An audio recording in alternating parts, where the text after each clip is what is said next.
Taxi వాళ్ళ భుజం తట్టి, "ఈ మనిషి కూడా బొమ్మేనని అనుమానంగా ఉంది. ఏమంటావ్?" అన్నాడు. "మీరు సరిగ్గా ఊహించారు." మనలో ఒకడు ధైర్యం చేసి, అడుగు ముందుకు వేసి చూసి ఏమవుతుందో గ్రహించాలి అంటూ టాక్సీవాలా ఆ మనిషిని సమీపించాడు.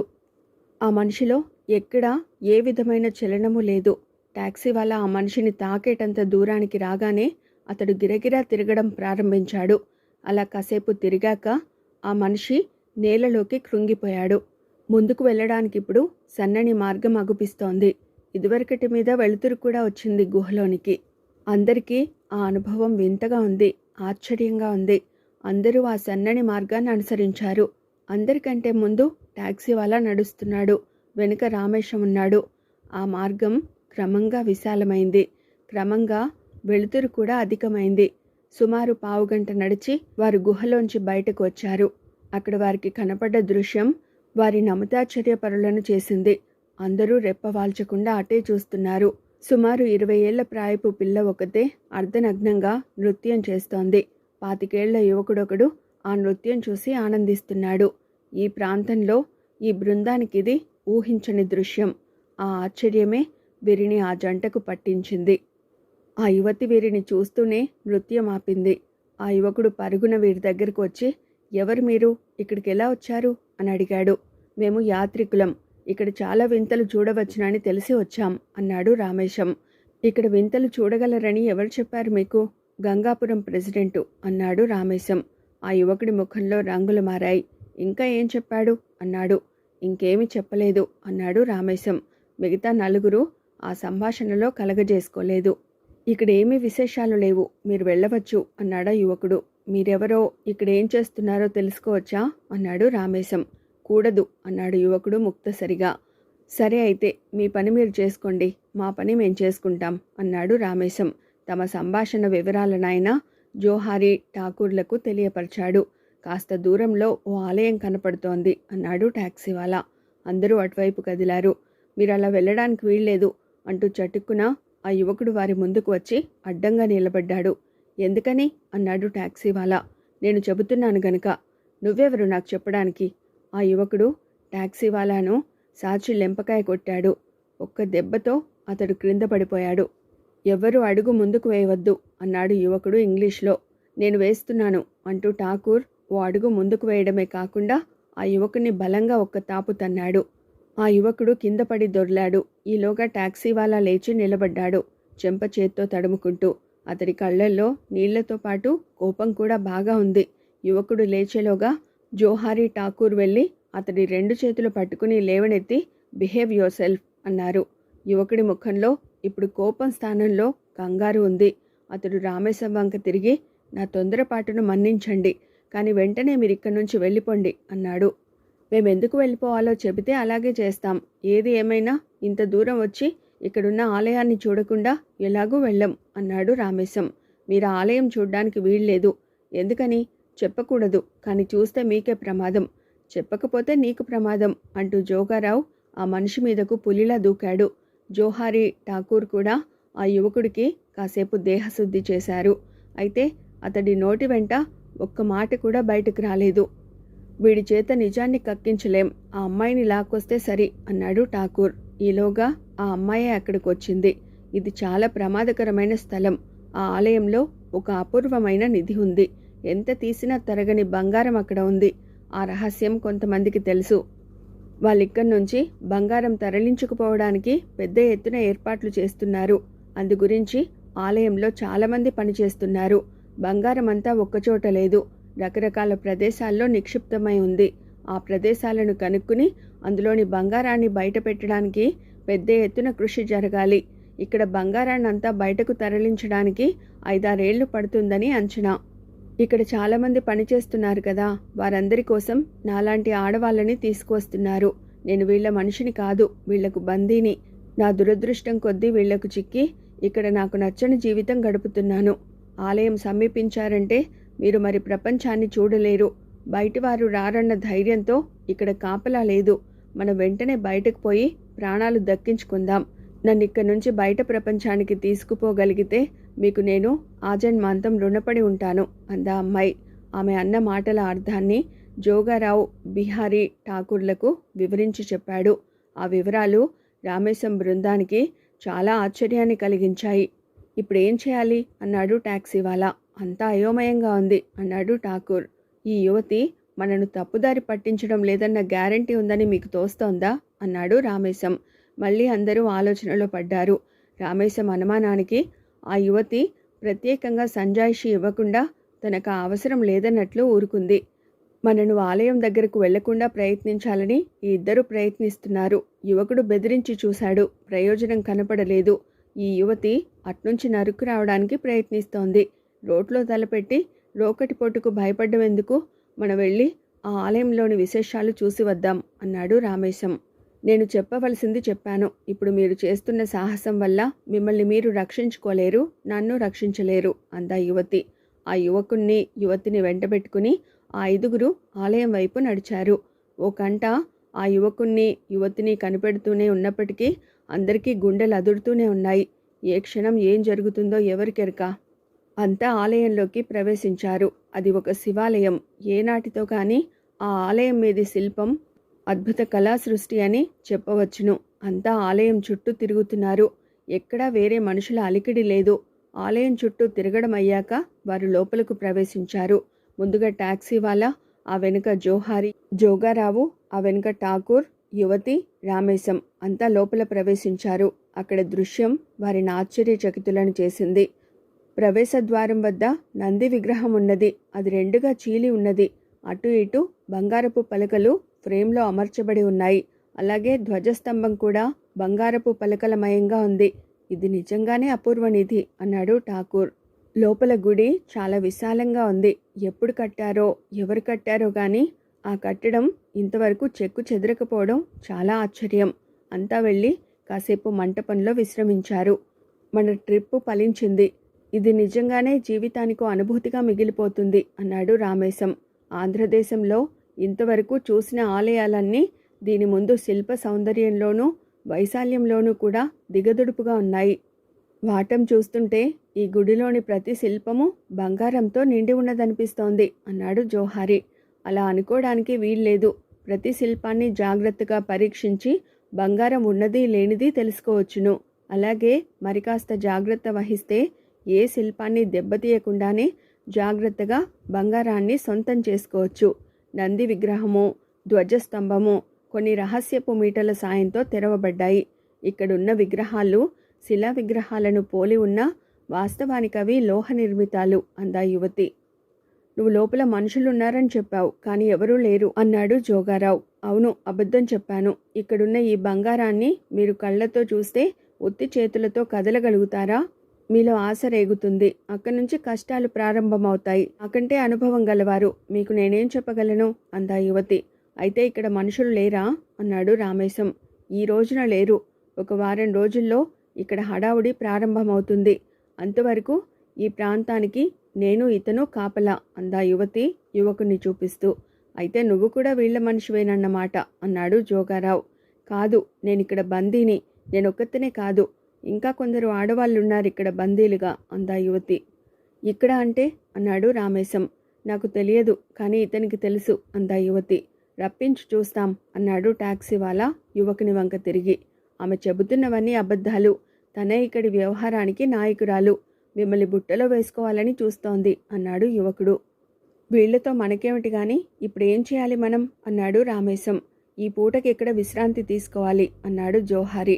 ఆ తర్వాత శాశ్వతంగా విశ్రాంతి తీసుకుంటారు అని నవ్విందా యువతి.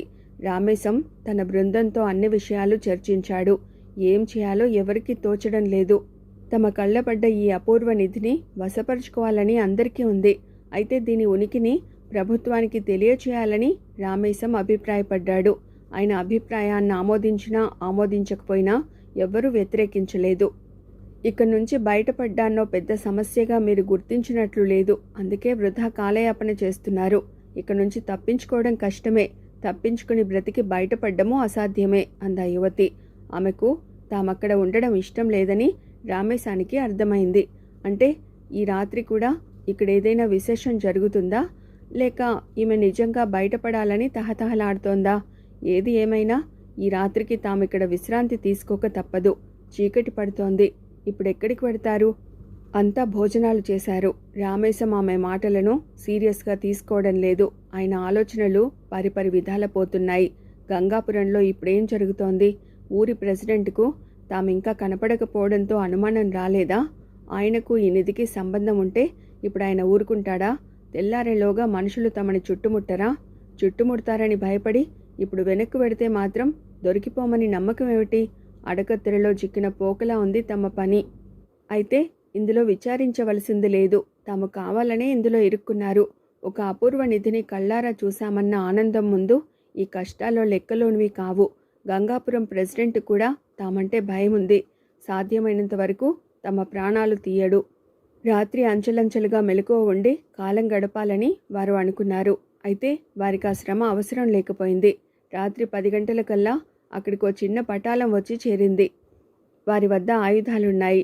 నా మాట వినలేదు, నాకు చెర తప్పలేదు సరికదా, మీరు బందీలవుతున్నారు అందా యువతి. రామేశం బృందం పెద్దగా చలించలేదు. మేము సాధారణ యాత్రికులం. ప్రయాణాలు మాకు సరదా. ఇక్కడున్న ఈ అపూర్వ కళాఖండాన్ని చూడగా మా జన్మ తరించింది. మాకీ నిధి మీద ఆశ లేదు. మేము వచ్చిన పనైపోయింది. సెలవిప్పిస్తే వెడతాము అన్నాడు రామేశం. మీరు కావాలని సింహం నోట్లో తలపెట్టారు. మీకులాగే నాకు కొన్ని సరదాలున్నాయి. మీ సరదా తీరిందంటున్నారు కాబట్టి నా సరదా తీర్చుకుంటాను. మీరందరూ వరుసగా ఒకరి పక్కగా ఒకరు నుంచోండి అన్నాడు కొత్తగా వచ్చిన పటాలంలోని నాయకుడు ముందుకు వస్తూ. 5గురు ఒకరి పక్క ఒకరు నిలబడ్డారు. మీరు మొత్తం 5గురున్నారు. మిమ్మల్ని 5గురిని రివాల్వర్తో కాల్చి చంపవచ్చు. కానీ అలా చేయను. మీ 5గురికి మంచి పానీయం ఇప్పిస్తాను. అందులో ఒక దాంట్లో విషం ఉంటుంది. నేనిచ్చిన పానీయాన్ని అందరూ బుద్ధిగా తాగినట్లయితే మీలో ఒక్కరే మరణిస్తారు. మిగతా వాళ్ళందరూ రక్షింపబడతారు. అలా చేస్తే మానవత్వం పాలు ఎక్కువగా ఉన్నట్లవుతుంది కదూ అన్నాడు ఆ వ్యక్తి. బృందంలో 5గురికి ముచ్చెమటలు పోశాయి. రామేశం అందరిలోకి ముందుకు వెళ్ళి, నీవు మమ్మల్ని చంపడం అనవసరం. ఏ విధంగానూ మేము మీకు అపకారం కలిగించం. ఈ నిధి సంగతి మర్చిపోతాం. మమ్మల్ని వదిలిపెట్టేసేయ్. మాలో ఒకరిని చంపడమే నీ ఉద్దేశం అయినట్లయితే నన్ను చంపేసేయ్. అందరిలోకి ముసలివాడిని అన్నాడు. హఠాత్తుగా ఆయన గొంతులో దైన్యం వినిపించింది. జోగారావు ఠాకూర్కి పరిస్థితి వివరించాడు. ఠాకూర్ మొహం కోపంతో జేవురించింది. చూడు, నాకు చావంటే భయం లేదు. ధైర్యంగా ఇక్కడికి వచ్చాను. ధైర్యంతోనే ఇక్కడ ప్రాణాలు పోగొట్టుకుంటాను. నా ప్రాణాల కోసం వీళ్ళని దేబిరించను అన్నాడు. జోహారి టాక్సీ వాళ్ళ మాత్రం కాస్త దిగులుగా ఉన్నారు. అంతవరకు ఉన్న ఉత్సాహం మాయం కాగా వాళ్ళు ప్రాణభీతితో ఆ వ్యక్తి వంకే చూస్తున్నారు. ఆ వ్యక్తి తన వెనుకనున్న ఒక మనిషికి సైగ చేశాడు. వెంటనే ట్రేతో ఒక మనిషి ఈ 5గురి ముందుకు వచ్చాడు. ట్రేలో 5 గ్లాసులున్నాయి. గాజు గ్లాసుల్లో రంగులేని ద్రవం కనపడుతోంది. ఈ 5ంటిలో ఒకటి మాత్రమే విషం. మీ గ్లాసుల్ని మీరే ఎన్నుకోండి. ఎవరు చావును ఆహ్వానిస్తారో తమాషా చూద్దాం. అందరూ తలో గ్లాసును అందుకోండి. పిచ్చి పిచ్చి వేషాలు వేశారో 5గురు చస్తారు అన్నాడా వ్యక్తి. 5గురు ఆ గ్లాసుల వంకే చూస్తున్నారు. ఆ గ్లాసుల్లో వారికి మృత్యువు కనపడుతోంది. అందులోనూ కోరి ఆప్యాయంగా ఆహ్వానిస్తున్న మృత్యువు. ఆ వ్యక్తి రివాల్వర్ గాలిలోకి పేల్చాడు. రెడీ, 1 2 3. 5గురు 5 గ్లాసులు అందుకుని గటగట పానీయాన్ని త్రాగేశారు. తర్వాత ఒకరి వంక ఒకరు చూసుకున్నారు. అందరికీ కడుపులో తిప్పుతున్నట్లే ఉంది. కానీ ఎవరికీ ఏమీ కాలేదు. ఆ వ్యక్తి నవ్వాడు. ఆశ్చర్యం, మీలో ఎవరూ చావలేదు. అంతా బాగానే ఉన్నారు. తప్పకుండా చచ్చిపోతామని మీరు అనుకున్నారు. కానీ మీలో ఎవ్వరూ చావరని నాకు తెలుసు. ఎందుకంటే పాలలో ఉప్పు కలిస్తేనే అవి విరుగుతాయి. మీలో ఒక్కరు విషం తాగిన మాట నిజం. కానీ ఆ విషంలా పనిచేయడానికి మీరు మరో టాబ్లెట్ వేసుకోవాల్సి ఉంది. నా మనిషి మీ దగ్గరకు 5 టాబ్లెట్స్తో వస్తాడు. అందరూ తలా ఒకటి వేసుకోండి. అప్పుడేం జరుగుతుందో తమాషా చూద్దాం. 5గురి ముందు టాబ్లెట్స్ కనబడుతున్నాయి. అవే మృత్యు గుళికలని వారికి తెలుసు. కానీ తప్పదు. మళ్ళీ అందరూ తలొకటి వేసుకున్నారు. అందరూ చూస్తుండగా కెవ్వుమన్న ఆర్తనాదం వినపడింది. టాక్సీ వాళ్ళ కెవ్వుమని అరిచి క్రింద పడి గిలగిల తన్నుకుని క్షణంలో ప్రాణాలు విడిచాడు. మొదటి దఫా విషయం లేకపోవడంతో రామేశం కాస్త సంతోషంగా ఉన్నాడు. ఆ వ్యక్తి తమను భయపెట్టి ఆడుకుంటున్నాడని ఆయన ఆశపడ్డాడు. టాక్సీ వాళ్ళ నేల కూలడంతోనే తమ ప్రాణాలకు నిజంగానే ముప్పు వచ్చిందని ఆయనకు అర్థమైంది. అందరూ నేల మీదకు వంగి టాక్సీ వాళ్ళను సమీపించారు. కొద్ది నిమిషాల క్రితం వరకు తమతో సరదాగా గడిపిన ఆ మిత్రుడి శరీరంలో ఇప్పుడు ప్రాణాలు లేవన్న నిజం వారికి కలిగించిన బాధ అంతా ఇంతా కాదు. అన్నింటికీ తనే ముందడుగు వేస్తూ వచ్చాడు, ఆఖరికి మృత్యువును ఆహ్వానించడంలో కూడా, అన్నాడు ఠాకూర్. మీరు నలుగురు బ్రతికి బయటపడ్డామనుకుంటే అది చాలా పెద్ద పొరపాటు. ఇప్పటికీ ఫస్ట్ రౌండ్ అయింది, అన్నాడా వ్యక్తి. అయితే అందరినీ ఒకేసారి చంపేసేయరాదు, అన్నాడు జోగారావు. అందుకు నాకేమీ అభ్యంతరం లేదు. మీకు ఓ అవకాశం ఇచ్చి చూద్దామని మానవత్వం గల మనిషిగా నేను అనుకుంటున్నాను. మీరంతా ఆలయ ముఖద్వారం చేరి గుహ వైపు పరిగెత్తండి. నేను ముఖద్వారం దగ్గరికి వచ్చి రివాల్వర్ కాలుస్తాను. తప్పించుకోగల వాళ్ళు అదృష్టవంతులు. అసలు ఈ ప్రాంతం చేరి ఇంతసేపు బ్రతికిన వాళ్లే అదృష్టవంతులు. సెకండ్ రౌండ్లో ఎంతమంది రక్షింపబడతారో చూద్దాం. ఎంతో టైం లేదు. రెడీ? 1 2 3. నలుగురు ఆలయ ముఖద్వారం చేరి అక్కడి పరిగెత్తడం మొదలుపెట్టారు. శక్తి కొద్దీ పరిగెడుతున్నారు ప్రతి ఒక్కరూ. ప్రాణభీతి వారి కళ్ళల్లోనూ కాళ్ళలో కూడా చేరింది.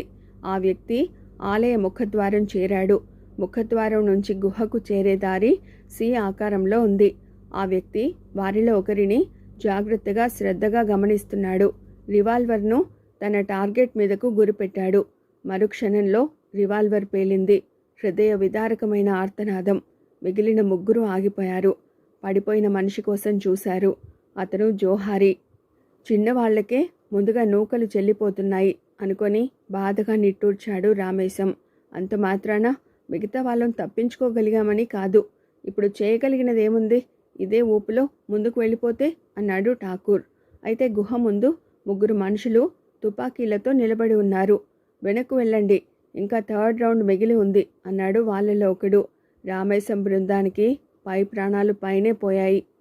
ఈ మానసిక హింస కంటే అందరినీ వెంటనే చంపేసినా బాగుండును, అన్నాడు జోగారావు. అయితే శత్రువు అవకాశం ఇచ్చినప్పుడు ఆ పరిస్థితుల్లో ఎవరికైనా ఉపయోగించుకోవాలనే ఉంటుంది. ముగ్గురు వెనక్కు మళ్లారు. భయపడి చేయగలిగింది లేదు. చివరి క్షణం వరకు ధైర్యంగా ఉందాం, అన్నాడు ఠాకూర్. ఎటొచ్చి నాదొక్క విన్నపం. మనలో ఏ ఒక్కరైనా మిగిలితే వీడి మీద పగ సాధించాలి. వీడి అంతు తేల్చాలి. అందుకు నా కుమారుడి సాయం తీసుకోండి. త్వరగా రావాలి, ఆ వ్యక్తి గర్జించాడు. ముగ్గురు మళ్ళీ వెళ్ళి ఆ వ్యక్తి ముందు నిలబడ్డారు. ఆ వ్యక్తిని చూస్తుంటే వారికి నరరూప రాక్షసుడిలా అగుపిస్తున్నాడు. నా మనిషి ఇప్పుడు ట్రేలో మీ దగ్గరకు 3 చీటీలు తెస్తాడు. అందులో ఒక దాంట్లో చంపు అని రాసి ఉంటుంది, రెండో దాంట్లో చావు అని, మూడో దాంట్లో బ్రతుకు అని రాసి ఉంటుంది. చంపు అన్న చీటీ వచ్చినవాడు చావు అన్న చీటీ వచ్చినవాన్ని విషం పోసిన కత్తితో పొడవాలి. మిగిలిన ఇద్దరినీ వదిలిపెట్టేస్తాను. ఇదే ఆఖరి రౌండ్. చంపడంలో జాప్యం చేసినా, చంపడానికి సందేహించినా, ఎదుటివాన్ని చంపకుండా తనను తాను పొడుచుకున్నా నా రివాల్వర్ ఇద్దరి ప్రాణాలు తీస్తుంది. అలా కాకుండా మా మీద అత్యాచారానికి ప్రయత్నిస్తే ముగ్గురు చేస్తారు. రూల్స్ చెప్పానుగా, ఇప్పుడు ఆట ప్రారంభం, అన్నాడా వ్యక్తి. ఆ మాటలు వింటూనే ముగ్గురు ముఖాముఖాలు చూసుకున్నారు. ఎవరు ఎవరిని చంపాలి? వాళ్లకు కళ్ళల్లో నీళ్లు తిరిగాయి. ఈ క్షణంలో మమతానుబంధాలు, మమకారాలు అన్నీ మర్చిపోదాం. వీడు తన మాట మీద నిలబడి మనలో ఇద్దరిని వదిలిపెడతాడని నేను అనుకోవడం లేదు. అయినప్పటికీ తెలివి తక్కువగా కోరి చావును ఆహ్వానించడం ఎందుకు? వాడు చెప్పినట్లే చేద్దాం. ఎవరూ ఎవరిని దయతల్చవద్దు, అన్నాడు రామేశం. ఒక మనిషి వారి ముందు ట్రేతో నిలిచాడు. అందులోని 3 చీటీలను చూస్తూ వారి ముగ్గురు గజగజ వణికిపోయారు. ఇంతవరకు జరిగిన హత్యలు ఒకే ఎత్తు, జరగనున్నది ఒకే ఎత్తు. వణుకుతున్న చేతులతోనే ముగ్గురు చీటీలు తీశారు. కానీ విప్పి చదవడానికి ముగ్గురికి ధైర్యం చాలలేదు. ఆఖరికి ఠాకూర్ తన చీటీ విప్పి చదివాడు. చంపు అని ఉంది. తన ప్రాణాలు నిలబడ్డవని అతనికి ఏమాత్రమూ సంతోషంగా లేదు. ఎదురుగా ఉన్న ఇద్దరిలో ఒకరిని తాను చంపవలసి ఉంది. రామేశాన్ని కానీ జోగారావుని కానీ తన చేతులతో ఎలా చంపగలుగుతాడు? రామేశం తన చీటీ విప్పి చదివాడు. బ్రతుకు అని ఉంది. అంటే చావబోతున్నది జోగారావు అన్నమాట. జోగారావు చుట్టూ బెదురుచూపులు చూస్తున్నాడు. అతడి కళ్ళల్లో ప్రాణభీతి వచ్చేసింది. భయం వేరు, నిజం వేరు. విషం పూసిన కత్తి ఠాకూర్కి అందింది. ఠాకూర్ గుండె రాయి చేసుకున్నాడు. హఠాత్తుగా సృష్టి స్తంభించిపోకూడదు అనుకున్నాడు రామేశం. కానీ సృష్టి స్తంభించలేదు. కాలచక్రం ఆగిపోలేదు. ఠాకూర్ ముందడుగు వేస్తుంటే జోగారావు వెనుకడుగు వేస్తున్నాడు. ఠాకూర్ జోగారావు కళ్ళల్లోకి చూడ్డం లేదు. అలా చూస్తే తాను చేయదలుచుకున్న పని చేయలేడని తెలుసు. జోగారావు వెనుకడుగు వేస్తుంటే ఆ వ్యక్తి అరిచాడు. చంపేవాడే కాని చచ్చేవాడు కదలకూడదు. అలా జరిగితే ఇద్దరు చేస్తారు నా చేతిలో. జోగారావు చట్టుకుని ఆగిపోయాడు. చేతిలో కత్తితో కాలయముడిలా ఠాకూర్ వస్తుంటే అతని గుండెలు శరవేగంతో కొట్టుకుంటున్నాయి. తను కదలకపోతే తను ఒక్కడే చస్తాడు. తను కదిలితే తనతో పాటు ఠాకూర్ కూడా చస్తాడు. ఏం చేయాలి తనిప్పుడు? చీమ లాంటి చిన్న ప్రాణి కూడా తన ప్రాణాలు రక్షించుకోవడం కోసం చివరి క్షణం వరకు ప్రయత్నిస్తుంది. ఆలోచన శక్తితో అత్యున్నత స్థాయి చేరుకున్న మనిషిని ఆత్మరక్షణ చేసుకోకుండా అసువులు అర్పించమనడం ఎంత ఘోరం! అయినప్పటికీ జోగారావు కదల్లేదు. ప్రతిఘటించే యత్నం చేయలేదు. ఠాకూర్ కత్తి అతడి గుండెల్లో బలంగా దిగబడింది. కత్తి దిగబడిన మరుక్షణంలోనే జోగారావు శరీరం నల్లబడింది. అతడు కుప్పలా నేల కూలిపోయాడు. ఠాకూర్ జోగారావు వంక చూడలేదు.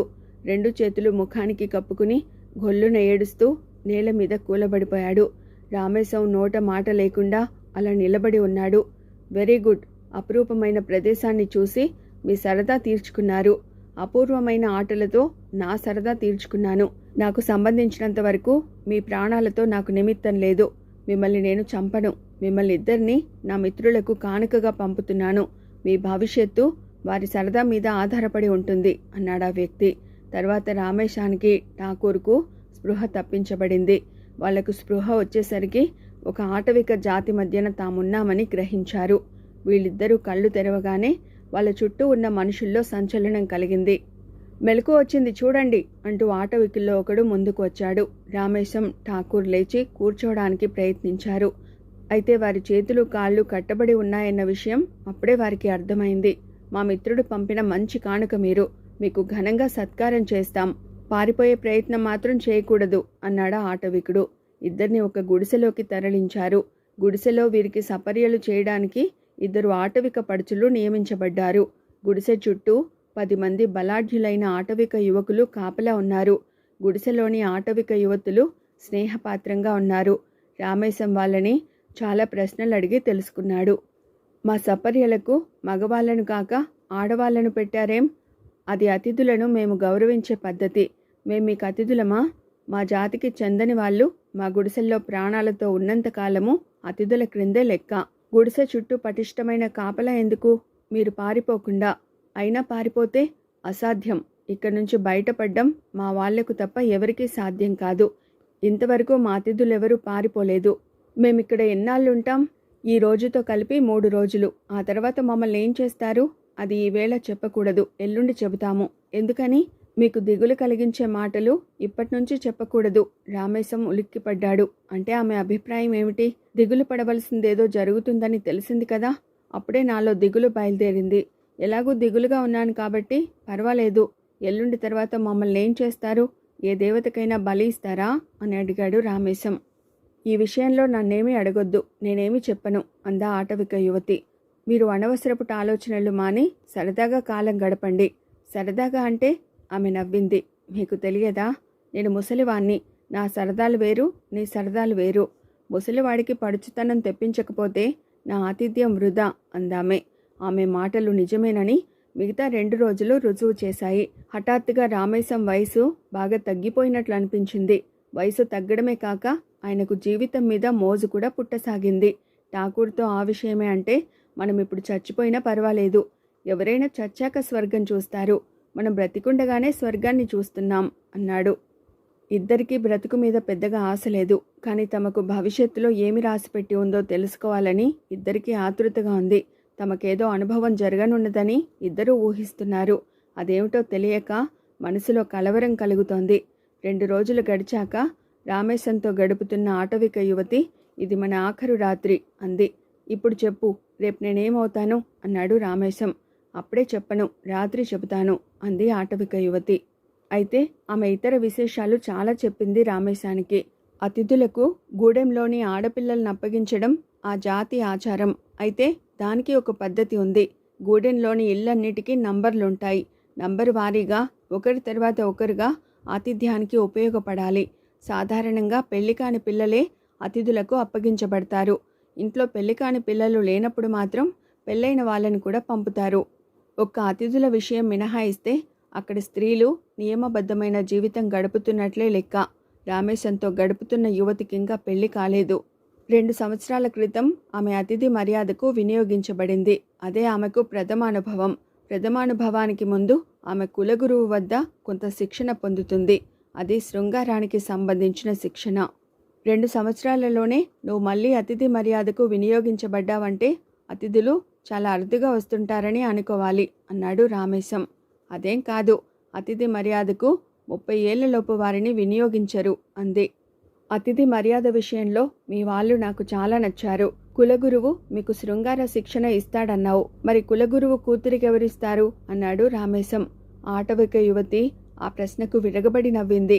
భలే సందేహాలొస్తుంటాయి మీ నాగరికులకి. కులగురువు కూతురు విషయం నాయకుడు చూసుకుంటాడు. నీ తండ్రి నాయకుడయ్యే అవకాశం ఉండదా? ఎందుకు? నువ్వు నన్ను రక్షిస్తావని. అలా రక్షించను. ప్రాణం పోయినా మా పద్ధతులు విడనాడం. నా తండ్రి నాయకుడు కాకపోయినా నాయకుడికి కుడిభుజం. ఆయనకు చాలా రహస్యాలు తెలుసు. వాటిలో కొన్ని నాకు చెబుతుంటాడు అంది ఆటవిక యువతి. రహస్యాలంటే ఎలాంటివి? నేను చెప్పను. ఆ రాత్రి రామేశం ఆమెకు మళ్ళీ గుర్తు చేశాడు తన ప్రశ్న విషయం. చెబుతున్నాను విను, కాని కంగారు పడకు అందామే. నీకు మృత్యులోయ తెలుసా? తెలియదు. అదెక్కడుంది? రామేశం కంగారుగా అడిగాడు. అయితే రేపు తెలుస్తుంది అందామే. వివరంగా చెప్పు అన్నాడు రామేశం. మిమ్మల్ని మీ స్నేహితుణ్ణి రేపు మృత్యులోయకు పంపిస్తారు. మృత్యులోయ ఎక్కడుంది? గూడానికి దగ్గరలోనే ఉంది. అందులోకి వెళ్ళిన వారు మరి బ్రతికి రాలేరు. ఎందుచేత అన్నాడు రామేశం. లోయ అంటే మరీ పెద్దది కాదు. నుయ్యి కంటే కాస్త పెద్దదిగా ఉంటుంది. కానీ చాలా లోతు ఉంటుంది. గోడలు నున్నగా ఉంటాయి. అందులో పడ్డవాడు మళ్ళీ పైకి రావడం కష్టం. 3 రోజులకు సరిపడ్డ ఆహారం ఇచ్చి మిమ్మల్ని అందులోకి దింపుతారు. ఆ తర్వాత మీ సంగతి ఎవరూ పట్టించుకోరు. తిండి ఉన్నప్పటికీ బ్రతకలేనంత అసహ్యంగా అక్కడ ఉంటుందని చెప్పుకుంటారు అందామే. రామేశం గుండెలు గుబగుబలాడాయి. ఎందుకు మమ్మల్ని ఆ లోయలోకి దింపాలనుకుంటున్నారు? మేము పూజించే దేవతకు రక్తపాతం కిట్టదు. సహజంగా మరణించిన వాళ్ళనే ఆవిడ స్వీకరిస్తుంది. అందుకే ఆ మృత్యులోయను ఎప్పుడో కొన్ని వందల సంవత్సరాల క్రితం మా పూర్వీకులు సృష్టించారట. ఈ విధంగా ఏటా ఓ 10 మంది మనుషులనైనా సమర్పించగలిగితే మా గూడెం సుఖంగా ఉంటుంది. తన జీవితానికి అంతం సమీపించిందని రామేశం గ్రహించాడు. అది సుఖమైన అంతం కాదు. అంతవరకు పోయిన 3 అదృష్టవంతులు. క్షణాల మీద ప్రాణాలు పోయాయి. ఇప్పుడు తను ఠాకూర్ దుర్గంధపూరితమైన వాతావరణంలో తిండి తిప్పలు లేక అలమటించిపోవాలి. అలా అలమటిస్తూ ప్రాణాలు కోల్పోవాలి. అత్యంత భయంకరమైన చావు అది. మేము ఒక అపూర్వ నిధి ప్రాంతం నుంచి ఇక్కడకు పంపబడ్డాం. అక్కడున్న వాళ్ళు నాగరికులు. వాళ్లకు మీకు ఏంటి సంబంధం అని అడిగాడు రామేశం. వాళ్ళ నిధికి మేము రక్షకులం. మా ద్వారా ఆ నిధిని చేరితే ఏ ఆపద ఉండదు. రామేశం ఆశ్చర్యపడ్డాడు. మీరా నిధికి రక్షకులా? నాగరికులకు ఉపయోగపడుతున్న ఆ ప్రాంతానికి మీరెప్పుడు ఎలా రక్షకులయ్యారు? ఒక రోజులో పోతున్న నీకు రహస్యాలు చెప్పడంలో నాకు కష్టం లేదు. ఇది చాలా తక్కువ మందికి తెలిసిన విషయం. ఇక్కడ నుంచి బయలుదేరి నాగరిక ప్రాంతం చేరితే మొట్టమొదట వచ్చేది గంగాపురం గ్రామం. ఆ గ్రామానికి 10 మంది పెద్దలున్నారు. వారిలో కొందరు ముఖ్యులకు మా జాతికి కొన్ని ఒప్పందాలున్నాయి. వారు మా దగ్గరకు పంపిన సందేశాన్ని బట్టి మేం నడుచుకుంటాం. నిధిలో పనిచేయడానికి కొత్త మనుషులు అవసరమైనప్పుడు గంగాపురం గ్రామ పెద్దలు ఆ మనుషుల్ని మా దగ్గరకు పంపుతారు. మేం వారిని క్షేమంగా నిధి వద్దకు చేరుస్తాం. అలా కాకుండా తమంతట తాముగా ఆ నిధిని చేరబోయిన వారికి మీకు పట్టిన గతే పడుతుంది అందా ఆటవిక యువతి. రామేశానికి కథ చాలా వరకు అర్థమైంది.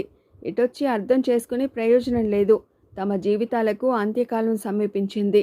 ఏది ఏమైతేనేం రామేశం భయపడుతున్న ఆ క్షణం రానే వచ్చింది. ఆయన ఠాకూర్కు తమ పరిస్థితి అంతా వివరించి చెప్పాడు. ఠాకూర్ ఆటవిక యువతితో ఆనందాన్ని అనుభవించాడు. కానీ అతడికి ఆమె భాష రాదు. రామేశం చెప్పిందంతా విని పిరికివాడికి 10 రకాల చావులు, కానీ ధైర్యవంతుడికి ఒక్కటే చావు. చావు గురించి ఆలోచించవద్దు. ఏం జరిగినా అనుభవించక తప్పదు. అదృష్టం ఇన్నాళ్ళు బ్రతికించింది. ఇక ముందేం చేస్తుందో చూద్దాం అన్నాడు ఠాకూర్. పెద్ద ఆర్భాటమేదీ లేకుండానే రామేశాన్ని ఠాకూర్ను మృత్యులోయ వద్దకు తరలించారు. రామేశం ఆ ప్రాంతాన్ని పరిశీలించాడు. అదో పెద్ద గొయ్యిలా ఉన్నది, కానీ అడుగు కనిపించడం లేదు. ఆ పక్కగా ఒక పెద్ద బుట్ట. ఆ బుట్టలో ఆహార పదార్థాలు, 2 మనుషులు కూర్చోవడానికి చోటు, పైన ఒక కొక్కెం. ఆ బుట్ట పక్కగా పొడవైన తాడు చుట్టబడి ఉంది. మృత్యులోయకు అడ్డంగా పడి ఉన్న కర్ర మీదుగా ఆ త్రాటికి బుట్టను కట్టి తమను మృత్యులోయలోకి దింపుతారని రామేశము ఠాకూరు ఊహించారు. వాళ్లతో పాటు అక్కడ ఆటవిక నాయకుడు, కులగురువు, అతిథులిద్దరికీ ఆనందాన్నిచ్చిన ఆటవిక యువతులు మాత్రం ఉన్నారు. కులగురువు ఏవో మంత్రాలు ఉచ్చరిస్తున్నాడు. అది సంస్కృతం కాదు, బహుశా ఏదో ఆటవిక భాష అయి ఉంటుంది. కాసేపయ్యాక అక్కడకు చాలామంది వచ్చారు. ఆటవిక నాయకుడు చప్పట్లు కొట్టాడు. వెంటనే కొంతమంది యువకులు, యువతులు పరుగు పరుగున వచ్చి రామేశాన్ని, ఠాకూర్ను చుట్టుముట్టారు. కొంతసేపు ఆటవిక నృత్య ప్రదర్శన జరిగింది. అంతా ఆనందంతో చప్పట్లు కొడుతున్నారు.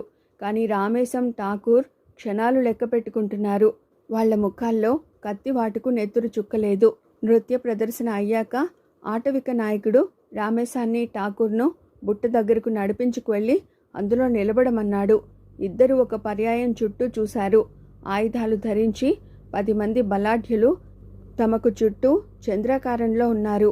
తమ జీవితానికది చరమకాలమేనని ఇద్దరు అనుకున్నారు.